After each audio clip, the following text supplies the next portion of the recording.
Tonight is October 28th, 2014, and I want to take a moment to announce, first of all, that the meeting is being recorded. Second of all, we take a moment at the beginning of every meeting to appreciate our servicemen and women who are serving around the world. Thank you. We're thinking about having an executive session at the end of the meeting to discuss the state hospital negotiations, but because of the status of things, we're not going to. So we're starting at 7 o'clock with Christian Donner from the Bay Colony Rail Trail to give us an update. I put some notes together. This isn't an official report because it's not hasn't been seen or approved by the committee. I just put this together so I have something to speak to, and you have something to take home with you. I'm here to give you an update on the status of the Bay Colony Rail Trail project, which is a rail trail project that affects the towns of Newton, Needham, Dover, and Medfield, and then also about the status of the committee's work and the committee itself. I start with the northern end of the trail. That's Newton. Those of you who were involved in earlier discussions, if you recall, the rail trail consisted originally. The original plans had like two disparate portions. There's a section in Newton.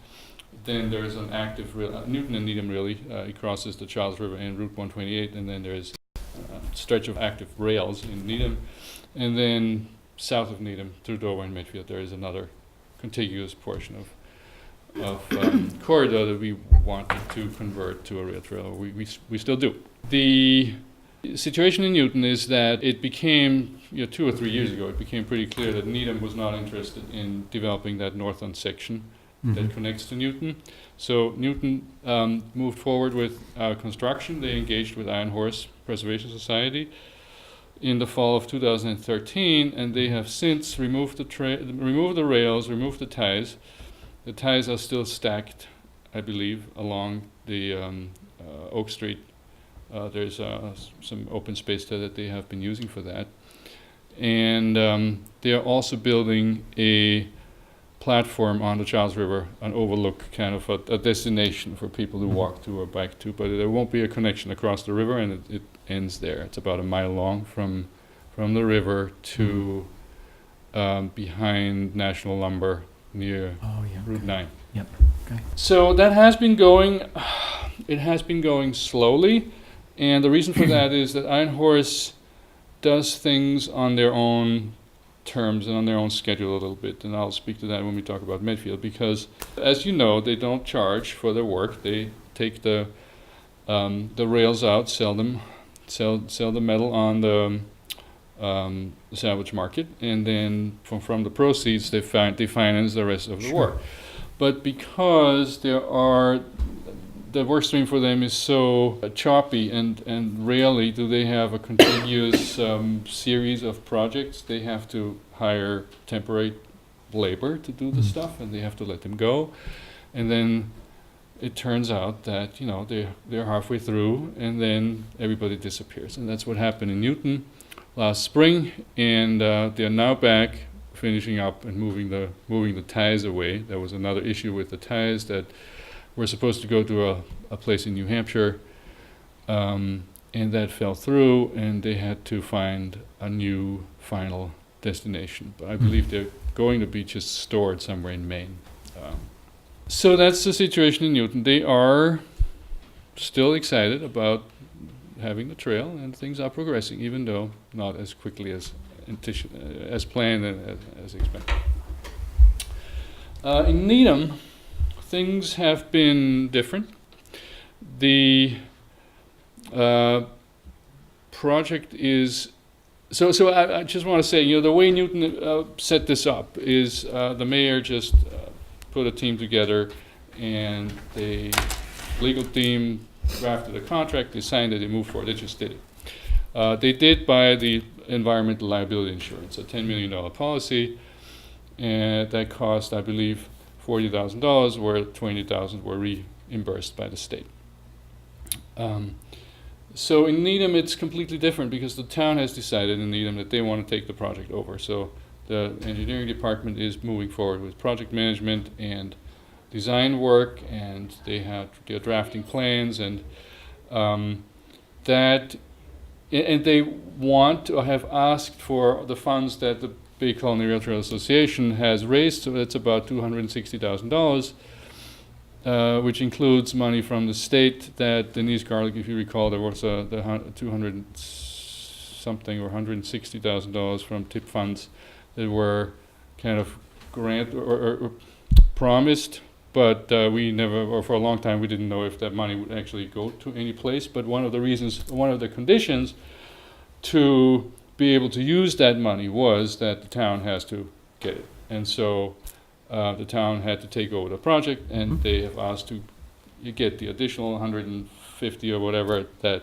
the nonprofit has raised. And so we are in talks with the town about how that can best be done without offending some of the larger donors that have donated. It's a couple of $50,000 donors in Needham, and so that's a difficult thing to communicate.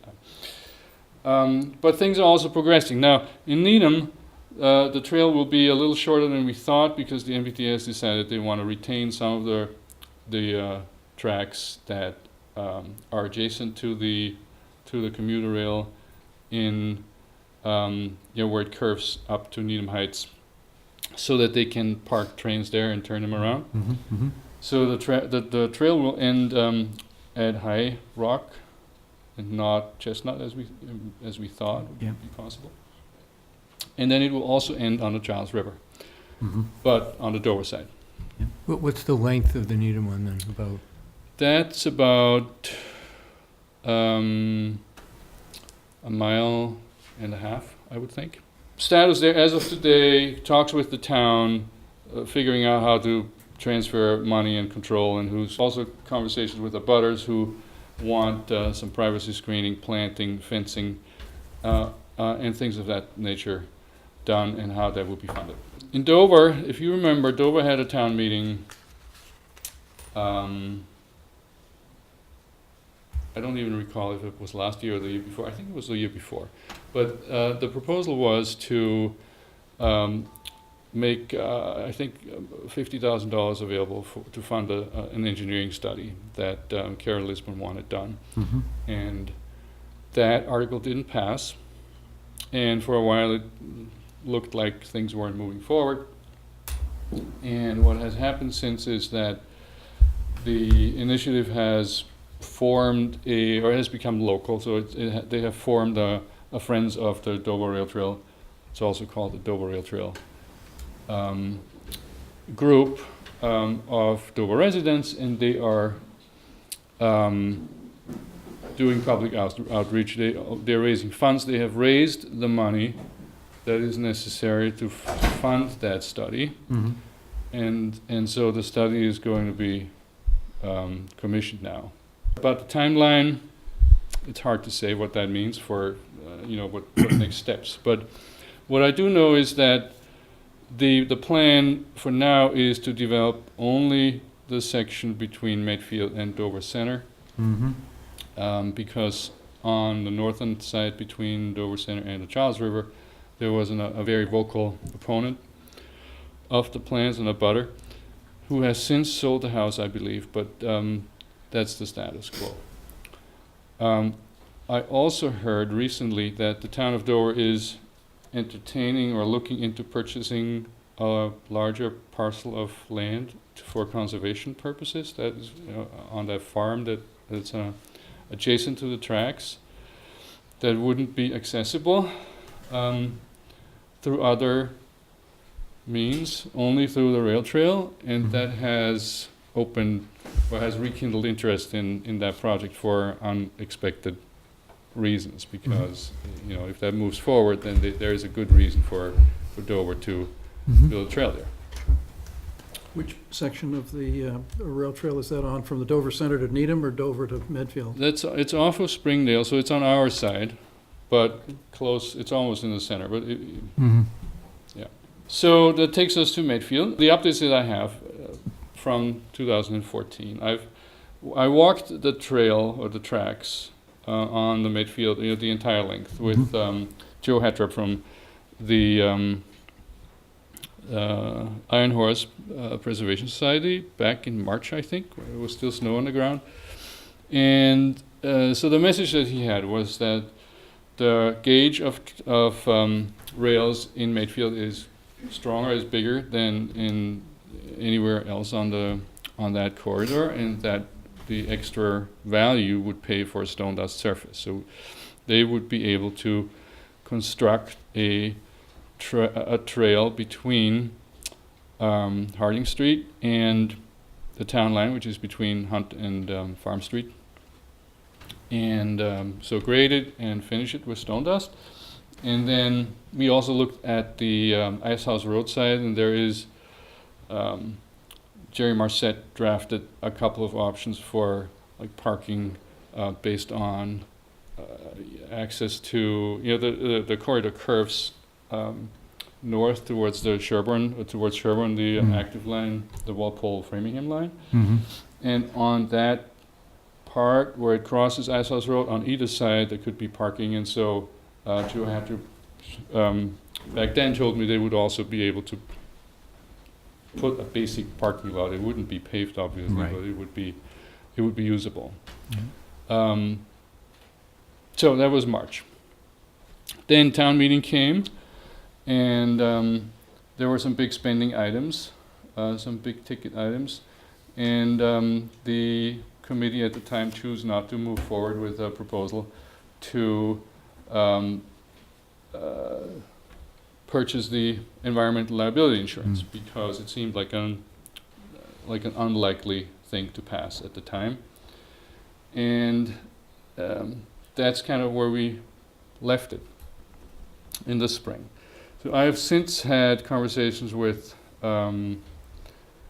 some of the group about the idea of not purchasing the environmental liability insurance. And I wanted to have a conversation with you what the chances are of that to be successful. But I mean, that's really the only stumbling block from my perspective right now is the money that is needed to purchase that insurance policy. Because other than that, from a formal process perspective, we just need to sign the lease with the MBTA, which could be done at any time, and then bring Iron Horse in, and they are more than ready to do it, as long as we are prepared to, for this to take a little longer than just the actual time it takes to do the work. But that's just how they operate. On the plus side, we could have a trail next spring, and it would provide an incentive for Dover, I think, to think more in the short term about this project, because it will end there. It's actually possible, I looked at this, it's possible to finish the trail up to the town line, and then there is on the side of the tracks there is like a horse trail that can be walked on when it's not too wet. So it's not that you have to walk to there and turn around. You can actually walk all the way to Hunt Drive or bike on a mountain bike. So, I mean, people have said, well, why would we want to do this if Dover doesn't? I think there is value. There's no cost. There is an opportunity. That's kind of my position on where we are and where we should go. In terms of tactically how to continue the work of the study committee, I personally haven't had the time that I wanted to dedicate to the project, and I think part of why things have been slow is because of my availability and the energy that I have available to do this. And so I've been looking for somebody to step up and chair the committee. From the current members, nobody really wanted to. We've tried with Eric Holm for a while, but he determined that he really didn't have the time. And so recently I started the conversation with a gentleman that I think you know, Mr. Disorder, Ted Pitcock, who seemed very enthusiastic and he wants to do it. And so I'll continue talking to him, and hopefully he will be in a position where we can appoint him at some point in the near future. Could you maybe give people a little education about the environmental insurance and the issues there and the liability? Sure. So the purpose of the environmental insurance is to indemnify the MBTA. I mean, the lease stipulates that the town indemnifies the MBTA of the risk that somebody finds contamination on the corridor and gets injured because of asbestos or pesticides or whatever is in there. I mean, it's clearly something. So it's third-party claims by people that have been injured by the hazardous waste along the railroad line. Right, and it is for indemnification. It is to cover the risk for the MBTA to get sued, because when they do sign over the rights of use to the town, it's a requirement, and there have been many examples prior, north and west of Boston, where this has happened. And I know of about 10 towns who have this kind of agreement with the MBTA. Newton was the first one to purchase an insurance policy against it. Generally, this is viewed as an extremely unlikely scenario that something really happens. A little more about the background. The state has a $100,000 bucket that's funded annually, and you have to apply for it. For a refund, you have to get in queue or in line, and if there's still money in the bucket, you get 50% of the cost of the policy refunded. The policies are underwritten by 2 or 3 companies that we've researched. They are 5-year policies, and the $50,000 or $40,000 or whatever it is would be for a 5-year coverage, and then typically towns let it lapse after that period because the risk goes down, obviously, over time. Do you know, has there ever been a case where someone's been sued, a town? No, I'm not familiar or aware of any actual claims that ever happened. So that which is the reason why I think that, especially given the fact that Needham and Newton, Needham will or even did already purchase the policy, I think, even though they've already signed the lease also, but they are still a long way from construction. But there is a much more quote unquote industrial activity along the tracks historically that has in Newton definitely, in Needham a little bit, down here hardly, and we have researched databases and tools that are available online about spills and incidents, and there isn't anything really known along our tracks in Medfield. So, Just confused on this TIP fund. What exactly is that? I'll try to remember this. Denise Garlick has been a longtime supporter of the project, and so she pretty much on her own managed to get into the 2013 or 2012, like I said, I don't remember the year, but an earmark into the state's TIP transportation improvement, whatever it is, an acronym for it. But there is state money for transportation enhancements, and Denise Garlick made the state commit to pay or put aside $160,000. 160 or Or- 260? I believe it was 160. This is not. You not have something I 260 in your prepared. notes, that's why. 260 is what we've raised so far, and a portion of that, I believe, $60,000 or $70,000, comes out of those $160,000 that we haven't received yet, but that are committed from the to state. by Denise Garlick. They will be added, and then it's right now there's about 160,000 in the bank, I think. So Medfield would have a chance to tap into some of that? Not if we. It depends on how the project is executed, because, like I said, only the town can get the money, and if it's done like many other towns have done it, where there's a nonprofit group like the Bay Colony Rail Trail Association who raises money and then gives that to Iron Horse or whoever for the additional work. There is going to be fencing needed and rails and signs and gates and stuff like that Iron Horse will not pay for, right? So there is a need for additional funds, and that money could come out of that. But I think there's another reason that money that's what the problem was. It's only available for design work, so Needham is doing an engineering design, and they're funding it from that bucket. So we couldn't actually use it unless we commission a design, which is something that I didn't think was needed or it would be helpful. Yeah. I received probably 3 months ago, so a couple calls out of Dover. I believe it was Carol Lisbon was one, that basically said it's not going to happen in Dover. I had posted on the blog site, I have a video that was put out, and it seemed to be more from the Needham end. They were doing fundraising. It was like a push, and they talked a lot about Medfield and Dover in the video as well. And she had called me and didn't sound very positive. So I was happy or more positive to see that apparently another $15,000 was transferred from the 35, so that they do have that amount of money now. They raised $35,000 in Dover, and we're short the 15 that we transferred so that they can commission the engineering study, which is a precondition or was the next step that the Board of Selectmen wanted in Dover. Okay, Yes. so then, at least from the Medfield line to Dover Center, you see some chance of that actually happening then? Absolutely, yes. Okay.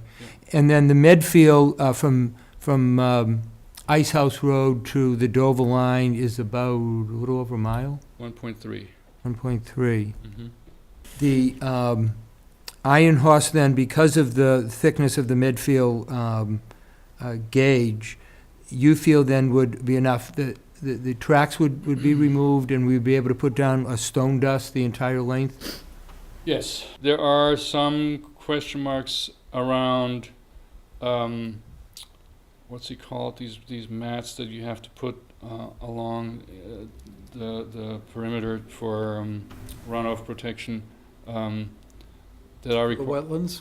Yes, so You put they, in, hay bales or something like that? there's a build- technical term, I forgot what it's Yeah. called, but so. Wattles, thank you, yes. So the wattles, they said they would be able to maybe save from the work in Needham or in Newton so that we don't have to purchase them. That would not be what they typically can cover.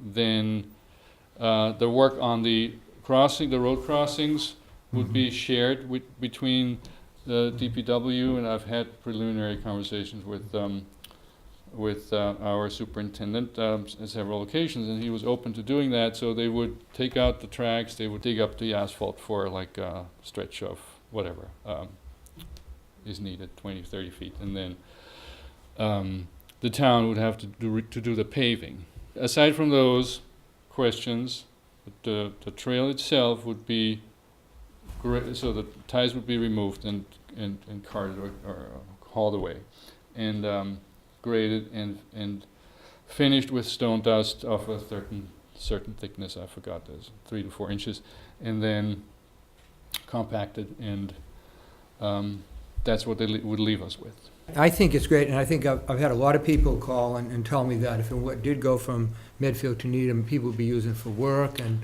Yes. I mean, it just makes an ideal setup, and I just congratulate you for your efforts so far. So it sounds as though the question comes down to whether or not we have this insurance to satisfy the MBTA. And you said there's a possibility we could get 50% reimbursement. Is that from the state, or? That's from the state, and that is what had happened in Newton and in Needham, so they got the reimbursement. So you're guessing around 40,000, so that would be the cost of about $20,000 is what, if we did do the insurance. Correct. The question, do we need the insurance or not? Right, and so based on previous conversations with this board, my assumption was that this would have to go to town meeting, and the town would have to vote on the expense, and so that it kind of hinges on that decision whether there's enough support for spending the 25. And you have to spend the whole amount, and then you get reimbursed for it. From an accounting perspective, I don't know how that would work and if it makes a difference. That seems to be the biggest obstacle in my mind, given all the other large ticket items that are on the ballot, or were this year and will be next year. So if there is a shared opinion that this may not be needed, this expense, then there isn't really anything else that stands in the way between having a trail. It's pretty exciting, actually. I am excited, yeah. The long-term vision is still to have a contiguous trail that takes people on bikes or walking or runners. We talked about this, it's a nice half marathon distance, 7 miles each way, all the way to Needham, if you do round trip. So the vision is there for people to have the ability to not have to bike on Center Street. It's dangerous, especially. So for commuters, it's really not possible, right? But it would be a long-term vision. I think in the short to medium term, there are going to be obstacles. The Charles River Bridge is it's unknown what the cost is of rehabilitating. We've had somebody look at it. The message was it cannot be rehabilitated. It would have to be rebuilt at the cost of, I don't know, probably up to $1 million. And you're talking about the bridge between Dover and Needham. Dover and Needham, yes. Walker School. There was a fire, I think, last fall, and now they fenced it off. So anyways, the long-term vision is still there, and I think that once it comes together in pieces, and now, once we've realized that each town has to do this on their own schedule and under their own terms, but the overall long-term vision is still alive, and I don't think there's reason to think that it may not happen. I'm very excited about the possibility of it happening. I like the idea that our gauge of our track is a little bit bigger so that we can get the parking lot and the stone dust without any extra cost. I spent a lot of time thinking about how to get connections in town. And the people up on Colonial and Marlin and Blacksmith in that area, I think this would be very hugely helpful for them because it provides them a way to get down to Harding.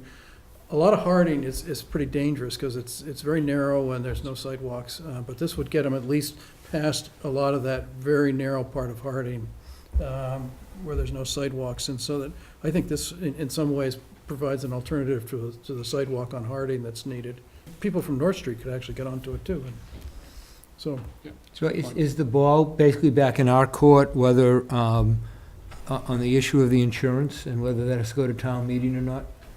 yeah, well, it sounds, well, I don't know if Christian's handing it to us that way or not. No, I'm not. That was not the intention. I guess I want to phrase this as a question, how you want it handed. My assumption was that the study committee should prepare or communicate a recommendation, right? Yeah. And that should be it. And the question is just how we're going to get to that point with the study committee in its current form. We haven't met in over a year. Some of the people on it really have not been very available, including myself, I have to admit. And so I'm trying to reconstitute the committee, put a group of people together who are dedicated and who have the time to, and I do want to be involved, just not in a leading capacity if possible. And if that's not possible and I can't find anyone, I'll have to pick it up again and see where it goes. But my plan is still to have a formal work product that we can deliver to the Board of Selectmen. Yeah, I think that'd be good. And if what I just told you informally, if you feel that is, so part of my hope for this meeting today was that I get some feedback on what that looks like and what the chances are of moving forward with that. And if you think that the chances are good and worthwhile, then I will make sure we'll get a report ready that that we can act on or that you can act on. I mean, I find it a hugely exciting prospect for the town to have this as a resource and as a valuable asset. I think that as I've thought about the risk that is covered by the insurance, the $50,000 insurance policy, I think that's such a low risk that I would be willing, in my own opinion, to have the town forego it, but that's just me. Is that the selectmen's, is that a decision of this committee or of this board, or is that somewhere else where that decision would have to be made? You feel? I don't know. I think we'd have to just have this conversation, I think, with. I think you need maybe to talk to town council before you make that decision. I mean, I would certainly suggest that as the next thing for your committee to do, which is to have a meeting to talk about the environmental risk and insurance and invite town council to come to the meeting. Okay. Because that's an interesting point. Who exactly is it necessary for this board to make that decision? Well, I think maybe with advice from Right. Mark and stuff like So I that think as we far have to as. find Yeah. what he wants. The other thing in addition to Ted, the other one that has been very vocal and supportive is Alex Stevens on Phillip Street. He may be Okay. another name you may want to, Alex Stevens. on Phillip Street. Okay. And he, every time I see him, is talking, how's the trail coming and things such as that. So he may be one you may want to contact.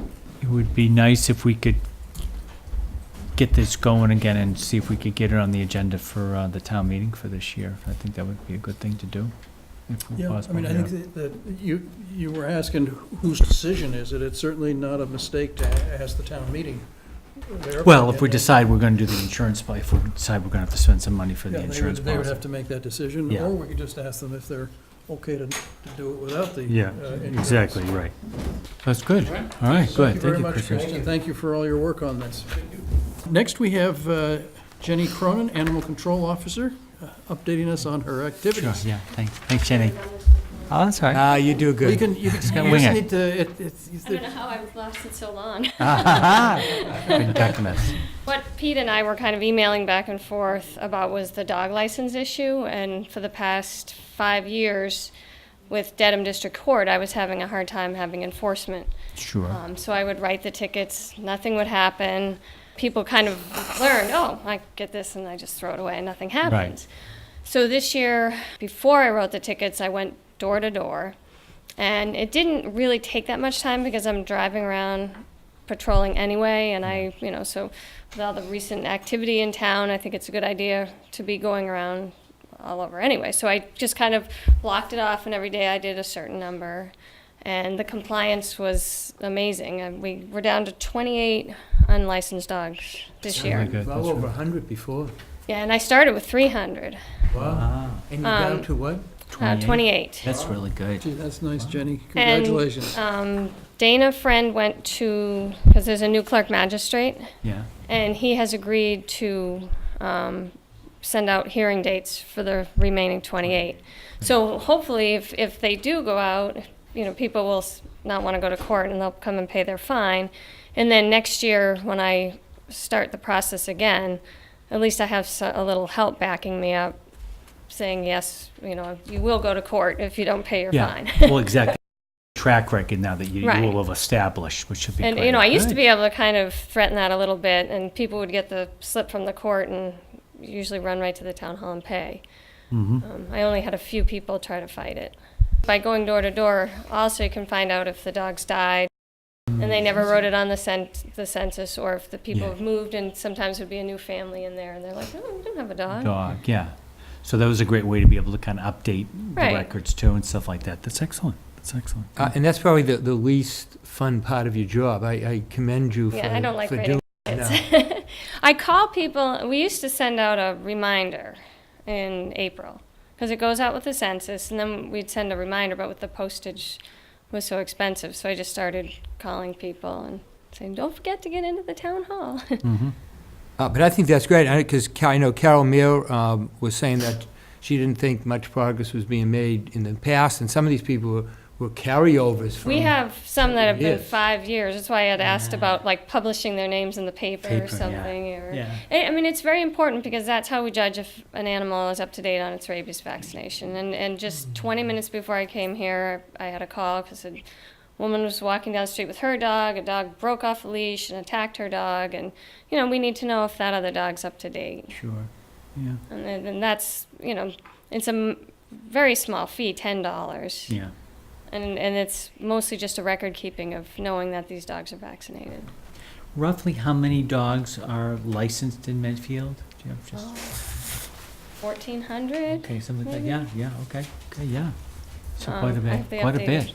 Yeah, Less than quite a my bit. phone. I know it's Yeah. great now with the cell phones, because Carol will send me the list, so You- I don't have to print this big, huge Thing. yeah. list anymore. I can just look Yeah. in my phone and find it. Wow. A little bit of, Yeah. What, any aspects of your job that the town or anything we could do to make your job easier, more efficient? Any recommendations you would have on any aspects of the job? no, not really. I mean, I've been doing it so long, it's kind of like, it's just part of me. So, I mean, I know with the new people that I've had, they'll call me for every call and be like, what do I do for this? What do I do for that? But I think I've done it so long. It's always nice when I'm out at night having a little backup with some lights on a busy street. You know, if an officer gets to a scene first, it's nice if he kind of hangs out till I get there. Yeah, exactly, yeah. And they're pretty good. Yeah, I just want to commend you on your dedication to the position. I know the one time I had to call you, we thought we had a badger in the yard. It was going after my wife, yeah. And we called, and she was down like instantly. And you're just very efficient with that, and you can tell you have a love of animals. You went right into the woods, my mouse. I wasn't going near that with the thought of a badger being in there, but just to commend you for your dedication to the job. I mean, it's well known, it's very obvious, so thank you. And the shelter's going great, and we've over 300 animals so far this year. Really? And we just had 3 kittens left in a carrier at the door last week, and I picked up a couple dogs that no one ever claimed in the same week. And so did you say 300?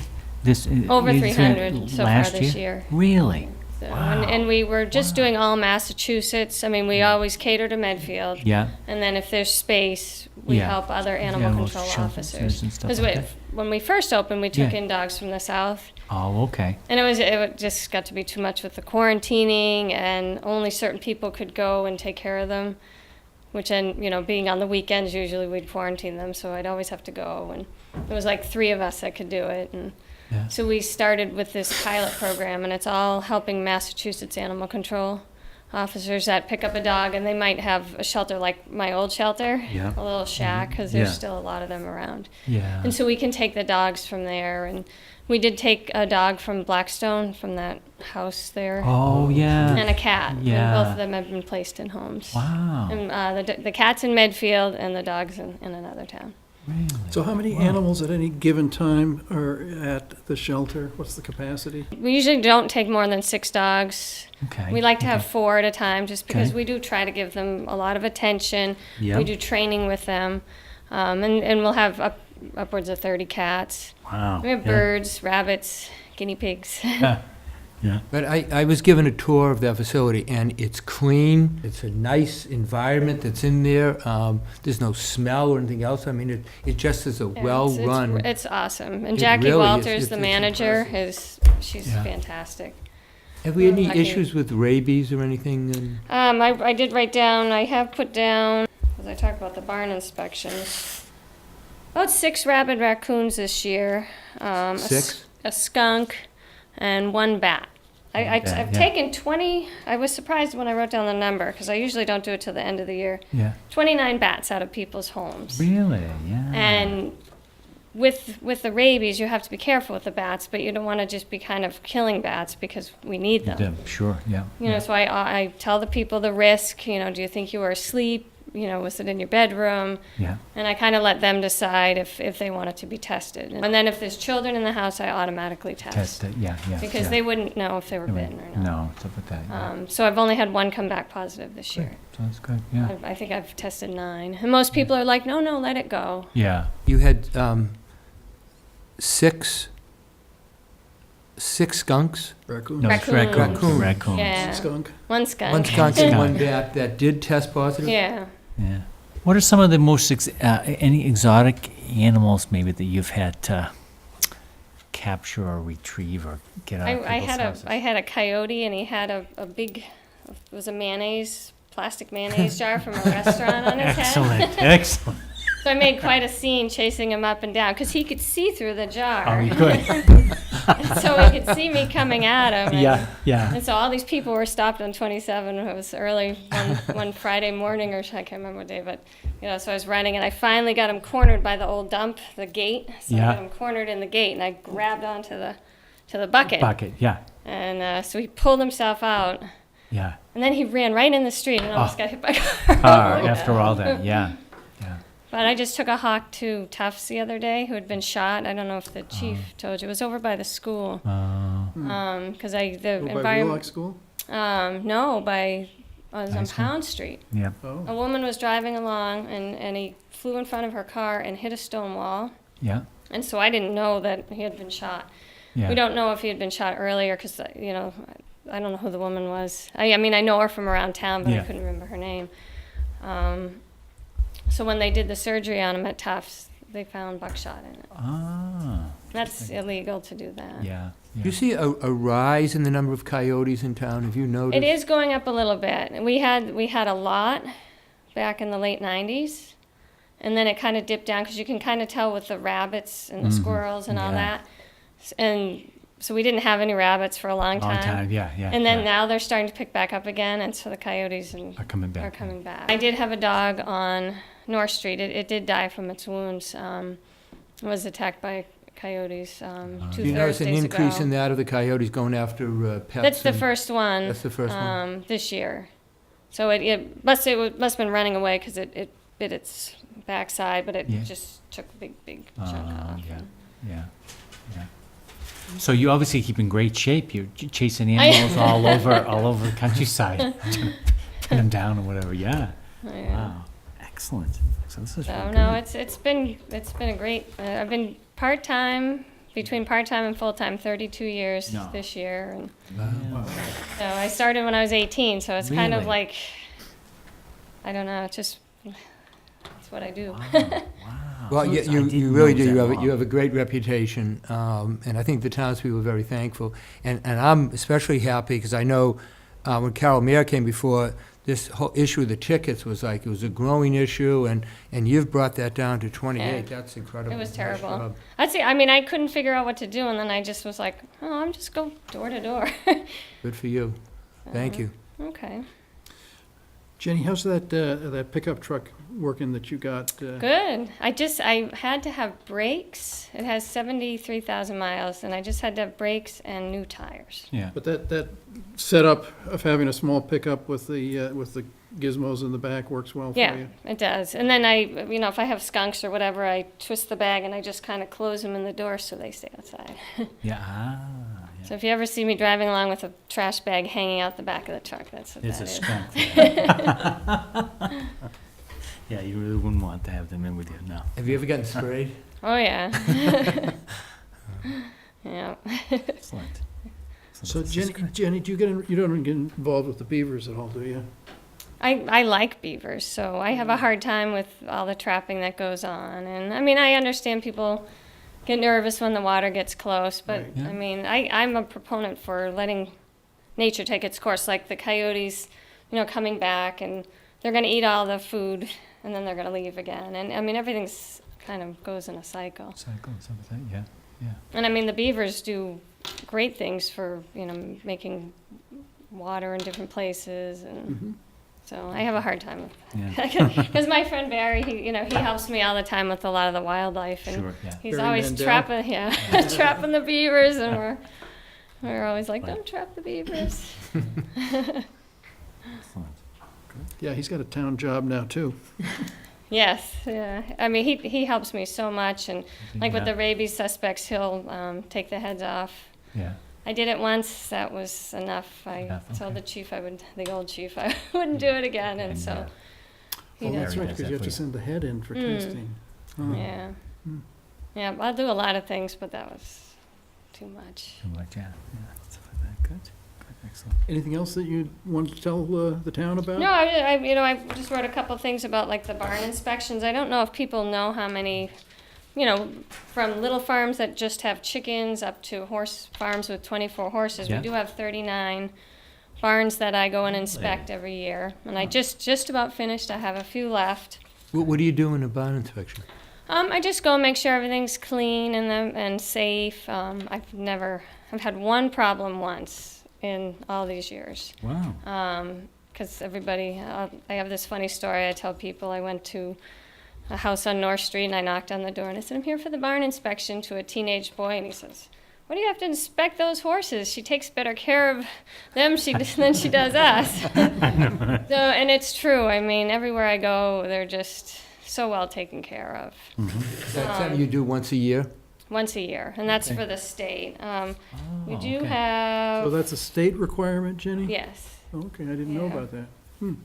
149 horses, Okay.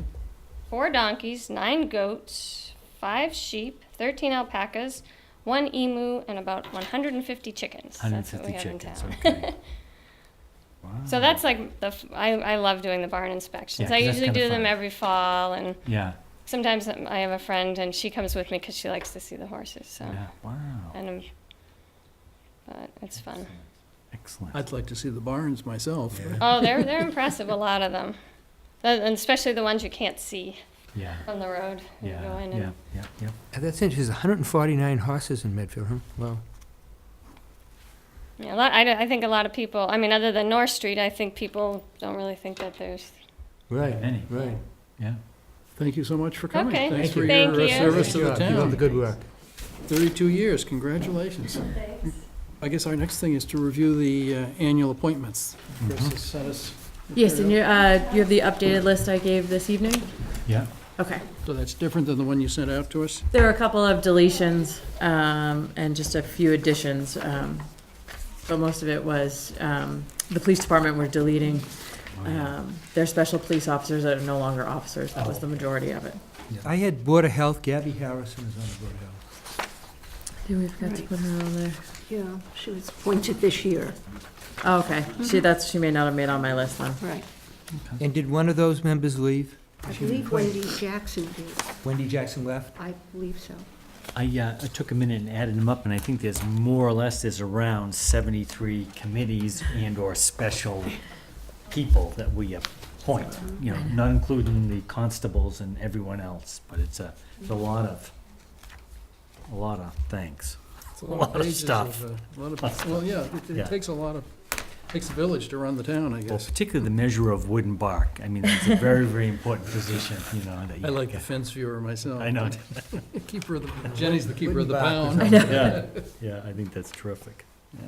I think of the Memorial Day Committee, Ann had mentioned before, I think there was a selectman representative, I think I And was you going to were- be the you were selectman appointed, right. representative. On the Memorial Day? Memorial Day Yeah. Committee.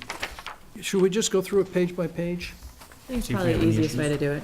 And- Since they're and not so- in alphabetical order yet, which I think we would like to do for this next annual report. It would make That it would be much terrific. easier. You can find. Oh, the committees in it. The committees have Yes, just been got the added committees in Yes, it. it is. Over You the just keep years, adding, and they just yeah. keep getting added to the bottom, and then Yeah. it makes I always it have impossible trouble to finding find them. committees when I'm So looking for 'em. my goal is to have it all alphabetized for town So, meeting. Do you guys have any issues on the first page? No, No, that's How fine. about the second page? just Gabby Harrison and Board of Health. Yeah, I'll make that change. The board of, Okay, my question on the second page was, we've got Ed Hinckley as tree warden and superintendent of pest control. He is retaining those. He is, okay. Yes. So that was my question. Third page, any issues there? and you just cleaned up some of the special. I just cleaned up some of the special police officers who are no longer available. Okay, does the chief just review that? And the Yes. ones in the other town, I take it are police officers, so we work back and forth. Yes. Page that starts with the Emergency Management Agency. Yeah. Any issues there? I don't think so. The Council of Aging, that's correct now, right? Because Virginia White is back on that, correct? Correct. Yeah. We've got, under the Affordable Housing Committee, we've got Ann Thompson listed as ex officio, which she held because of being a selectman, so that we should appoint her to it. Appoint her a full And position. not take, ex yeah, officio. we should take that off, yeah. Okay. So that's yeah, we'll fix that. We'll make her a full member. Full member, thank And then the you. other thing that I noticed on, I don't know if it's on that, I guess it's not on that page. Oh, no, it is on that page. I had the ZBA being down one member, but you've got 6 people on the Yep. Yes. updated list. The next page then, starting with constable for election, who is Carol? Mayor? Yep. Any issues on that page?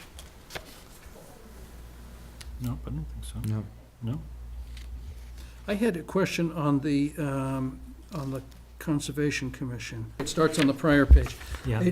What I noticed was that we had 3 expiring this year, and only one term expiring next year, and so I thought that maybe we should take one of the 3 that expires this year and appoint them to a term that expires in 2015, so we can just kind of have more of a, because we've got a bunch that, 3 that expire in 16, very important or not, but it just struck me that it made sense.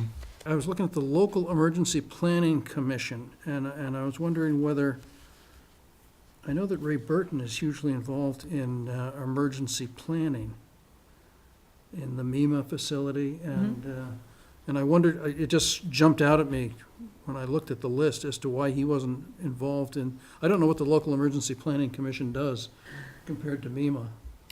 The only thing I can see, we've got both chiefs on there and with Michael, so I would say it's more of a higher level. It's more of an executive committee. I had the chief go over to make any additions, and he did not recommend that, so, but I can ask him about it if you would like. Is Ed there because of the water issue? Correct. So do we have a new Ed We do Hinckley not yet? have a new foreman yet. So probably the new Ed Hinckley should be on that, because he would have, that, because that's an important aspect of Yes. the local emergency. I planning. would recommend leaving Ed Hinckley on there until we appoint a new foreman. Okay. Sure. Okay. Do we know when that hiring process, where that is, what's the? We're accepting applications now. Okay. We'll start interviewing soon. I had a question about the Insurance Advisory Committee, which is the last one on that page. Mhm. And my question with that one and the one on the next page, which is the Selectmen's Insurance Advisory Committee. You need a few more people. Yeah, the first one is 2, and the second It one only was- has 1. It was, The same person on the other committee, and so, it was Rachel Brown. So you had Rachel and Peter, who were the Selectmen's Insurance Advisory Committee, and then Rachel resigned this year. Yeah. So you do need it would be nice to have another person on there. Mm-hmm. and how about on the Insurance Advisory Committee, is that? Yeah, I think whoever you would appoint to the Selectmen's Insurance Advisory Committee would be on All there right, as so well. that anybody that's interested in insurance issues in the town should, maybe they could give an opinion about the Bay Colony Rail Trail insurance to the town. What I'll do is after we finish all this, I know there's a couple of them that we had mentioned last week, including downtown study, that we're looking for members, so I'll post that we are looking Yeah, for that's these good. certain committees. Yeah, that'd be good, then we can Mhm. maybe highlight it again Yep. once more. Yeah, just a summary of who we might need some help from. That'd be great. And then on the Memorial Day Committee, we had appointed Richard DeSorga to that last year, I think. I'll just raise this question as I look at it. I haven't thought about it, but on the Solid Waste Study Committee, the swap has become such an important aspect of the landfill. I wonder if somebody from the swap should be on that Solid Waste Study Committee, like a Nancy Irwin or someone to recommend. I can ask Nancy, but Barbara Meyer represents the swap group. Oh, she does? She does, yep. Great, excellent. Go. Okay, that's fine. The Downtown Study Committee, do we want to leave it up to them to figure out who they want to be their chair? I would appoint Matt McCormick as temporary chair and have him call a meeting. I would too, yeah. I tweeted that we are looking for downtown study committee members. That was one of the ones that we had mentioned at the last meeting, so anybody that was interested could come forward. It would be nice too, because Nancy Kelly before was the representative, because Lords was in the downtown. It would be nice if we had a local business person. Mhm. I actually approached the owner of Noon Hill Grill, but he just was, time commitment was just too much. He lives here in town.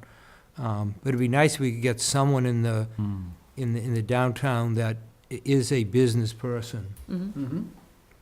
Mhm. Maybe we could put out, just advertise a little bit,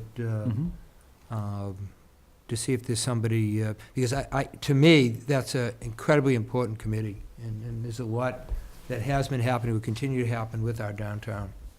We were going to do some more planning for the downtown this fall that we haven't followed through on. Well, we did, I contacted Sarah on that, and she said she still is in the works to get that Good. set up. Good. She had some issues, just time in September, and she was consulting with someone from Dedham, I believe, that to get some ideas of the best way to go about that. So that is in the works. Good. Can I just ask a question? The State Hospital Environmental Review Committee, how is that different? That's or what- Shirk. That's the environmental piece of it. That was created because of the cleanup issues, the environmental Mhm. cleanup requirements at the state hospital, and so that they did a lot of work up until the mediation started. Yeah. So And are they still, they're not really meeting at this point. Yeah, I had a question as to whether or not they are needed, but the I think the they're cleanup still, is I think they're still ongoing, so needed I would because, Put to bed. yeah. So things are There's done. still other issues out Yeah. there. There's the CVOCs and the SPD, there's still some power plant issues to be Right. resolved. So they have not been meeting on a regular basis, but as we There ran could be through potential. some things in the mediation or whatever, they did review the documents. and they did review- So it's important to keep them on. I would keep them. Definitely. Okay. Yeah, those we've done. The Safety Committee. Andy Thompson was on that, so that we probably should be looking for somebody else for the Safety Committee. Mhm. How does one get to be Seniors. on the safety? I think it was the seniors, I think we were looking for someone from the senior group, I think, that had been. I think it was like technically the Medfield Fitness Association or something, but I think it could be anybody. So is that something maybe we could ask Roberta if she had an idea of, you think it's more of a senior resident, Mark? Not necessarily, it just, I think that had been just a group that he had been, obviously was representing as far as looking at issues and stuff like that, sidewalks or whatever, relating to, obviously, our older citizens and stuff, so could be almost anyone. But that could be something maybe on the list too that we could Oh, advertise, yep, right? Yeah, to absolutely. say, get a couple more people maybe or something. We've had some resignations from the town bylaw review committee, so if people are interested in that, although I'm not sure if they're going to be, I don't know if they're going to continue. I haven't had a chance, we talked about the last meeting, contacting Russ, and I haven't had a chance to call him to ask him what the future is for them. So I'll talk to him about that. The Downtown Sidewalk Design and Aesthetics Committee actually was appointed by the board of, the planning board. That should be under planning board appointment.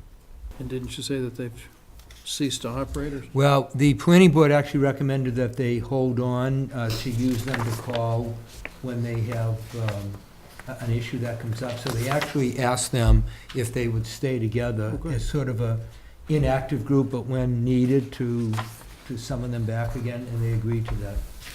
Starts on that same page with then the Plastic Bag Study Committee.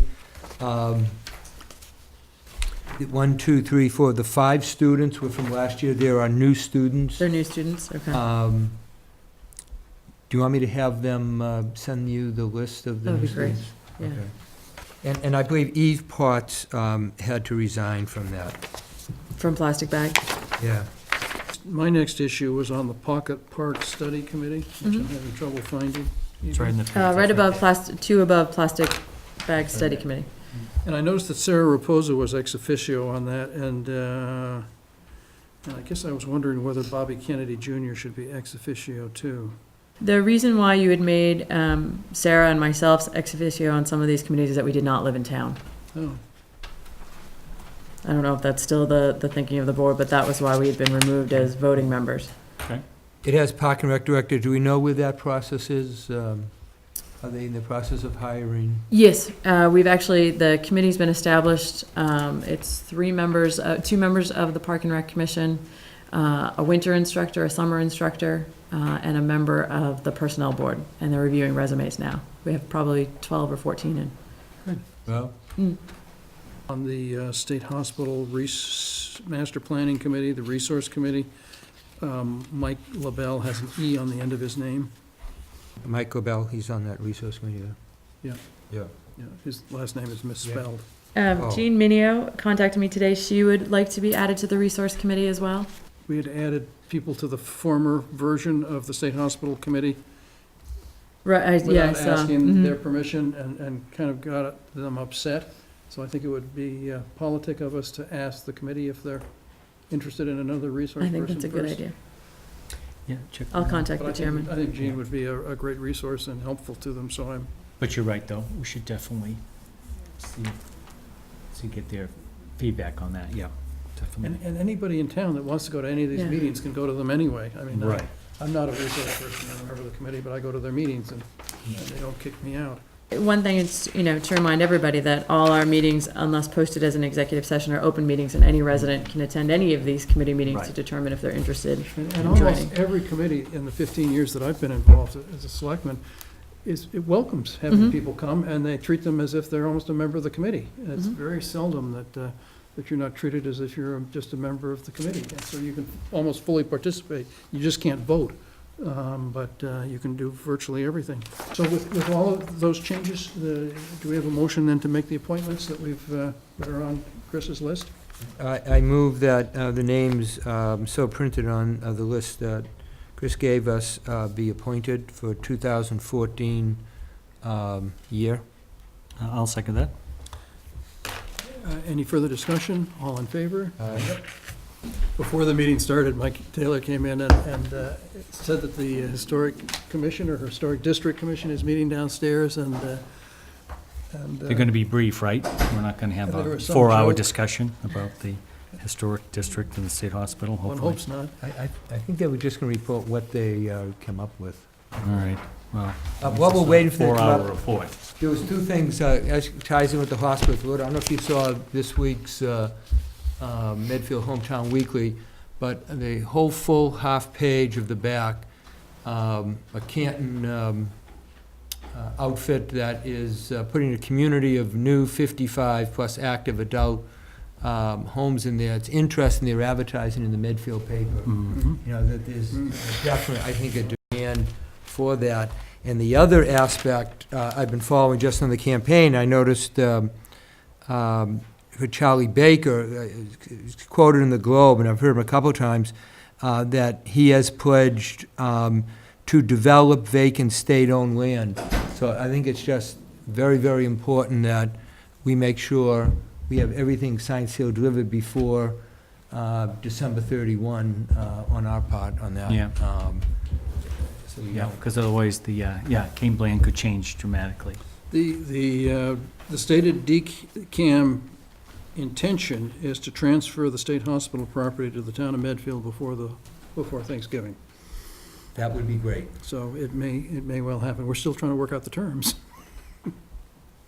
He's on his way up. Thank you, Bill. We have Halloween coming up. Hopefully, everyone will have a safe Halloween. It's good that it's on a Friday this year. We turn our clocks back All on back, yeah. Sunday. Mike, you're on. Oh, yeah. Thank you for coming. In any event, we're getting pretty close to the final throes of this MOA of the hospital. The two historical commissions, the Medfield Historic District Commission, and I'm the chair of that organization, and the Historical Commission are asked to review the MOA and give the comments to the Massachusetts Historical Commission. Yeah. It's not exactly clear who drafted the MOA. It's probably a combination of prior. Just for people at home that aren't familiar with Sure. the acronyms, could you just So explain? it's a memorandum of agreement, and it's basically a document that DCAM is signing along with the Massachusetts Historical Commission, because the hospital is part of an historic district. It's part of a national and state, part of the National State Register, and Massachusetts Historical Commission has to approve this whole sale process, so to speak. So it also, the MOA or MOU requires both historical commissions to agree with the standards that are defined. So, And both is the state and the Medfield ones. well, the Massachusetts Historical, there's three different historical organizations. So you have the Massachusetts Historical Commission, which is at the state level. Then there's the Medfield Historical Commission, which they're the ones that do the demolition delay bylaw, and they do the archaeological digs. And then there's the Medfield Historic District Commission, and we're the ones that administer the buildings that are in historic districts, of which we have 4. So we have the Peak House Historic District, the Grist Mill Historic District, and we have the Town Center Historic District, and we also have the Medfield State Hospital Historic District, which was established in 1994.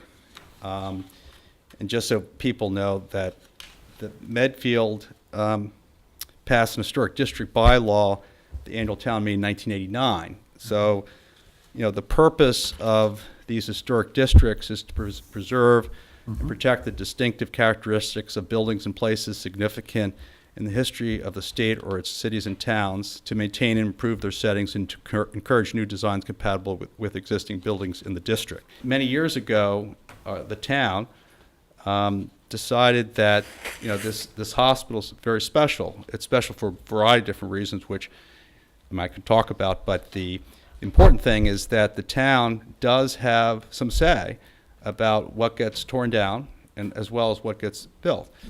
The Medfield Historic District Commission has always felt, even though there's some 60 structures up there, that it's the 23, 24 structures in the center core, the quadrangle, where we had these tours. If you were fortunate enough to take these tours, you could have seen, what the campus looked like at the turn of 2 centuries ago. And it's those 23, 24 structures that I think most people in town would like to see saved. And so all the other 60 minus 24, and I don't know how many are remaining, but there's a couple scores. Even though some of them are contributing, and contributing meaning that they're historically important, there's East and West Hall. Many of them were built in the 1920s. If we try to preserve every single building, you're just not going to have a project that's ever going to be feasible. So the idea was, if we can sort of sacrifice all the other buildings, essentially, including Odyssey House, which we agreed should be torn down, the idea is to try to protect those buildings in the center. So the point being is that, we're being asked to review this MOA, and we're nearly there. So the Historic District Commission just met about an hour ago, and we think with 2 relatively small changes that our comments would be relatively, they're substantive changes, but they're just clarifying changes. And the reason why we have this this map, well, let me just tell you what the 2 suggested changes are. A 5-page document or so, and I won't go. I presume is this document on the town website? No. Should it be? Or There's been some discussion whether or not it's the public okay. until everybody has commented. All right, that's fine.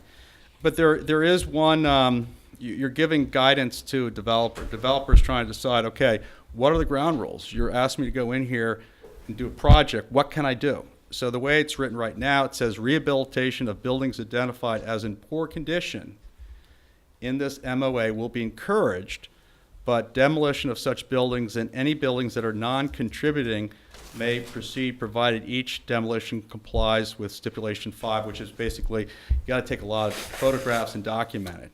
And so then the question, of course, is how many buildings are poor? Right. So there was a Lorenzo, it depends which study you look at. The most recent study, which was done in July 2014 by DCAM. The buildings got better for some reason.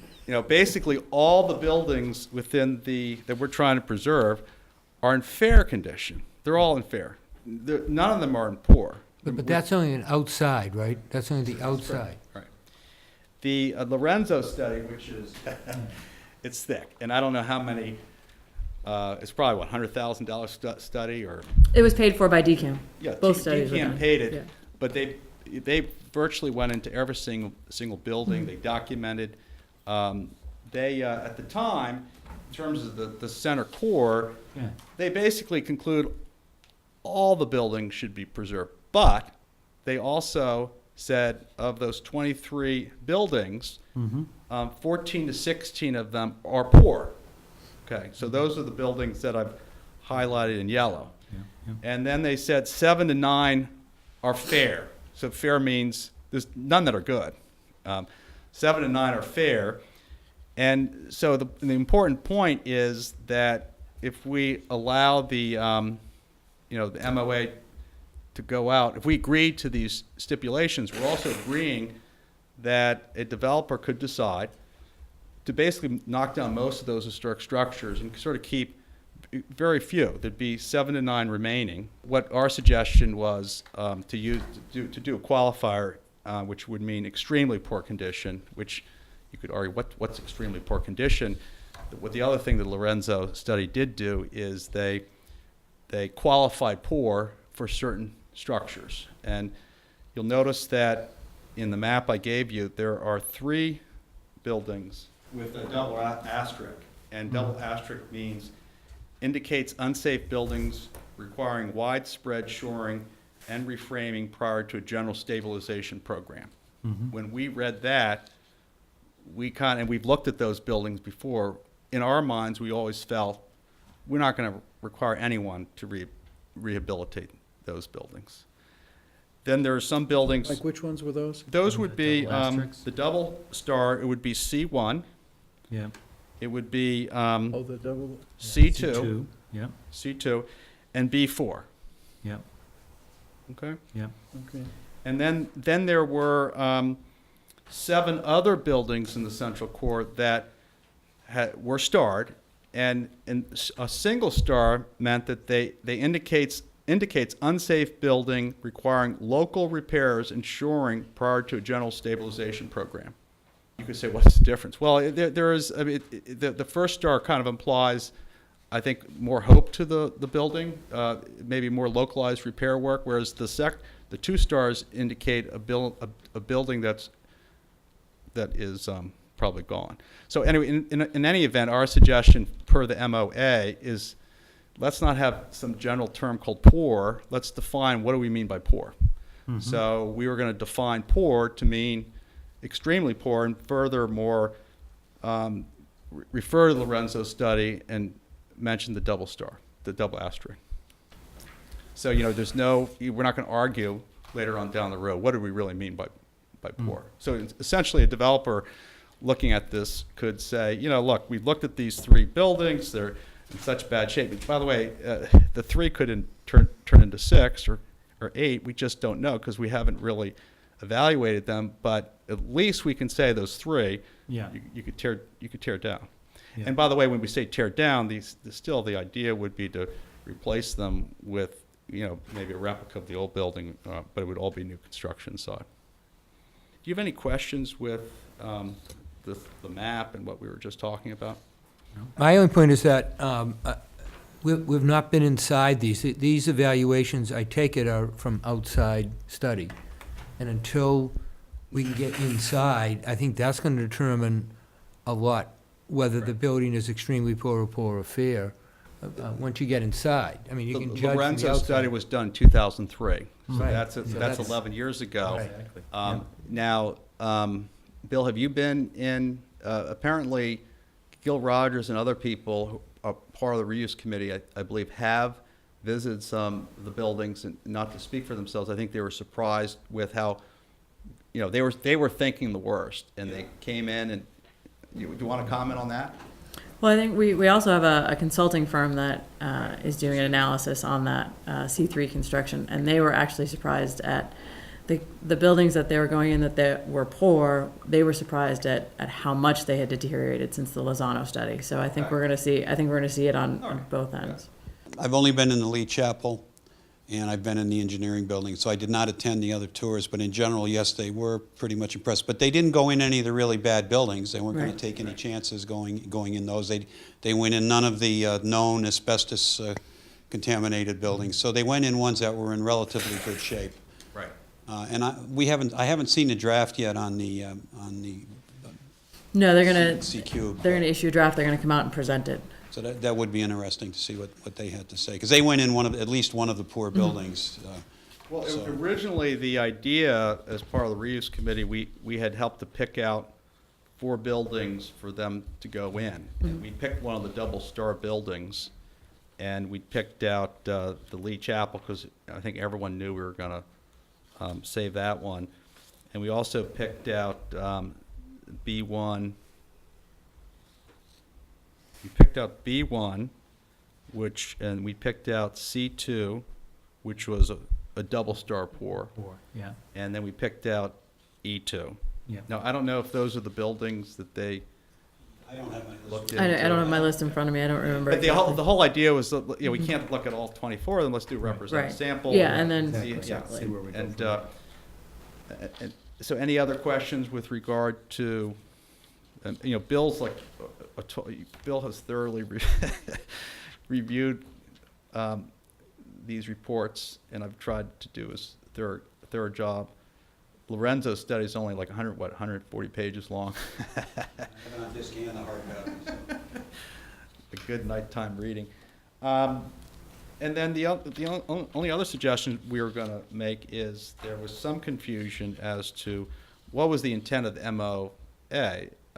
there's language in there that says, we go through this RFP process. Actually, it's a multi-state process, a multi-step process. You do a marketing plan, you do an RFP plan, you submit bids, and finally you get the bids that come through, and the Board of Selectmen will review those bids and look for input from the different historical commissions and also from the state. And then in the end, the Board of Selectmen will decide upon the feasibility of the project, okay? And basically the language says the town will convey its conclusions to the Massachusetts Historical Commission, the Medfield Historical Commission, the Historic District Commission. Says for all building structures and landscape features for which there is no preservation proposal that is feasible and acceptable to the town or any, and I presume by the town would be the Board of Selectmen, correct?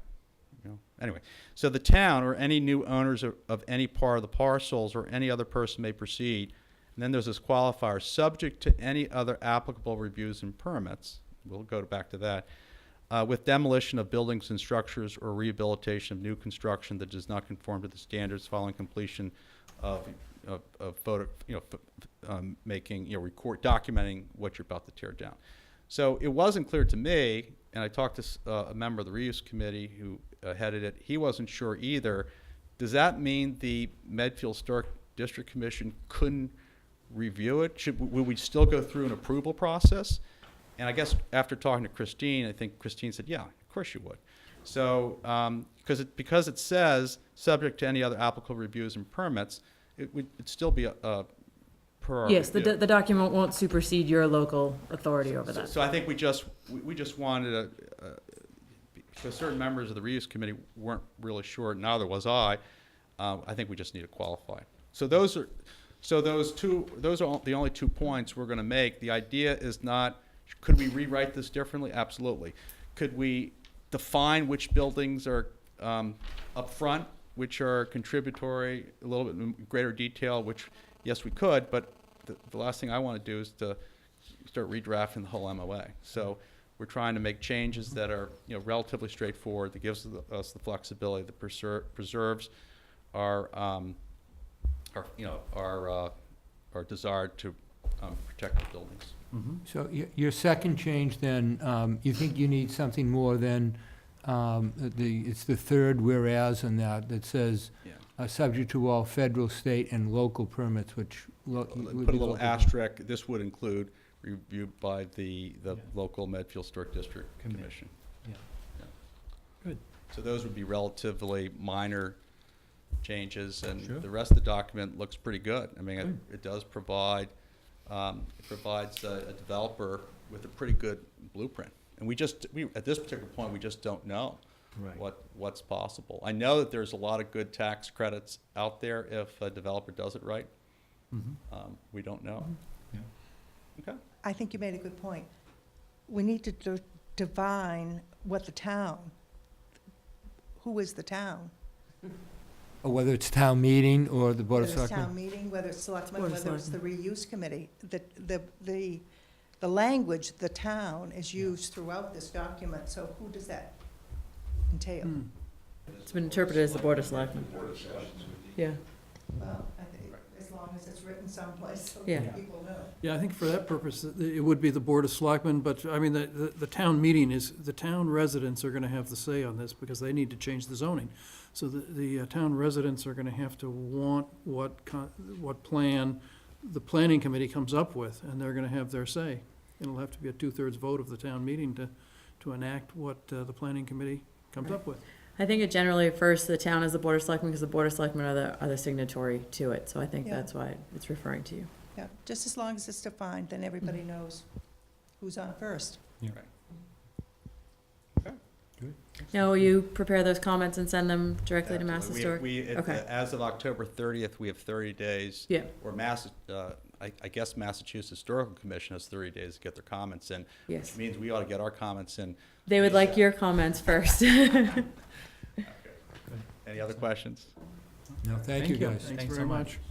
My favorite hospital building is the one with the X on it, the Stables. I thought that was the nicest building. It had the architecture, the wood and everything, I like that. I like that a lot, but it was just, I guess, unsafe, so. took it down. So we're all done? We Yes, are all well done for done. tonight. Thank you, everybody. We'll see you next Tuesday.